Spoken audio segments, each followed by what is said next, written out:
అనితా వంగలపూడి అనే నేను శాసనం ద్వారా నిర్మితమైన భారత రాజ్యాంగం పట్ల నిజమైన విశ్వాసం, విధేయత చూపుతానని, భారతదేశ సార్వభౌమాధికారాన్ని, సమగ్రతను కాపాడుతానని, ఆంధ్రప్రదేశ్ రాష్ట్ర మంత్రిగా నా కర్తవ్యాలను శ్రద్ధతో, అంతఃకరణ శుద్ధితో నిర్వహిస్తానని,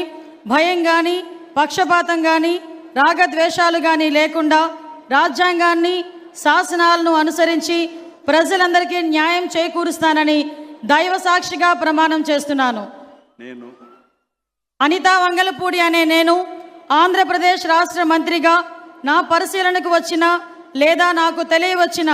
ఏ విషయాన్ని, నా కర్తవ్యాలను సక్రమంగా నిర్వహించేందుకు అవసరమైన మేరకు తప్ప ప్రత్యక్షంగా కానీ పరోక్షంగా కానీ ఏ వ్యక్తికి లేదా ఏ వ్యక్తి